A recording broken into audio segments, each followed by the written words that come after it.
Before. There's a caravan from Central and South America, illegal immigrants, heading our direction. Stop. Leaving, okay. You have heard that before. All right, go ahead and finish. Well, I mean, basically, not only have we heard it before, we've heard it for the last few years. Actually, we heard it with the previous administration. And so alarming was it, even with President Obama in office, he quickly dispatched Vice President Biden to these countries to say, get a hold of your population, because we can't control our own border, and our people are beginning to rebel. The last one was in April, and here's another one. Thousands of people trekking up through Guatemala. They're trying to get into Mexico, and then they're going to be heading here to the United States. It does look like it. Right now, the caravan is 1,300 miles from the United States. It started on Friday with 160 migrants.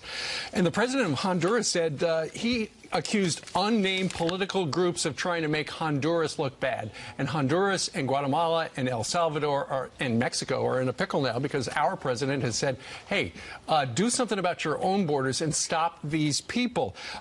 Mexico is saying that anybody without proper travel documents will not be allowed to come in. So theoretically, everybody will be stopped at the Mexican border with Guatemala. And there you can see 500 additional security agents being sent to the southern border of Mexico. In the meantime, it looks as if this is just a replay of what we saw back in April, to Ainsley's earlier point. And this kind of thing, though, these images do get the base on the Republican side interested in voting, because clearly it's a choice. Do you want a southern border with a security or not? We had Tom Honan on earlier. He was the acting ICE director, and he said we're going to continue to see things like this happen because they're trying to take advantage of the system here in the United States. Listen.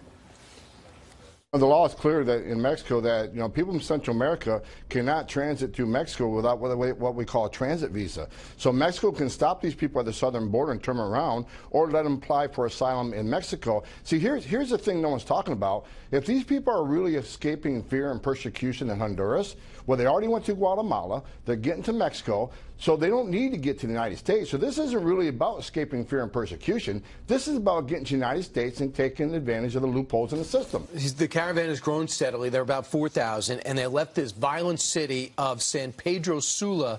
They left on Saturday. They're going to be hitting here in a couple of weeks if they get through Mexico, and they hope to reach Mexico and then come to us. Now, let me ask you something. I feel bad for anybody forced to live under the thumb of gangs whose government is powerless to protect its own people. Right. But I just have to think logically that some of these violent people that force them from their city might just be in this 4,000-person caravan coming this way. We've heard that before. Who's financing? Who's got the trucks? Who's got the gas? Who's charted the path? Well, I would like to believe the majority are not in gangs or violent. Some of these are women trying to get their kids to give them a better life. But yeah, we've heard so many stories of people coming in, and they know the rules, and they know that they're going to be able to get in easier if they have a kid with them. And sometimes people are acting like this kid is their child and borrowing them to get across the border or get asylum. So there are going to be, this is the issue. I mean, it's like we all want everyone to be safe, and we want moms to be able to raise their kids in a safe environment. But you have to make sure that criminals aren't coming in, that drugs aren't coming in, and that's hard to do. Indeed. That's why Newt Gingrich said that this midterm comes down to the caravan and Kavanaugh. And let's talk a little bit about Mr. Kavanaugh. Of course, he is now on the U.S. Supreme Court. Dianne Feinstein, who is the ranking member on the Democrat side in the Senate Judiciary Committee that vetted him, she said yesterday in a debate with her opponent out in California, Kevin De Leon, that she would favor a reopening an investigation into the allegations against Mr. Kavanaugh.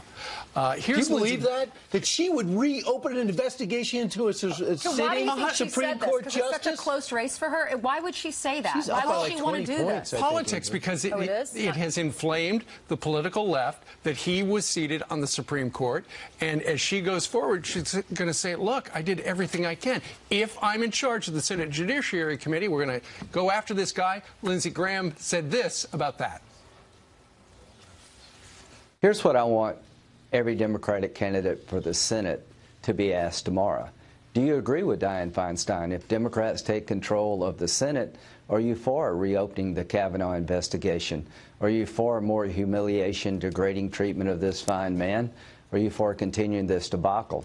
Do you agree with Dianne Feinstein? If you get in charge of the Senate as Democrats, you're going to go after Kavanaugh again. I think every voter in all these Trump states that have Democratic senators needs to ask that question. Are you with Diane or not? Wow. Meanwhile, so that's one of the major issues. We'll talk about what it means when the House flips, if indeed it does happen.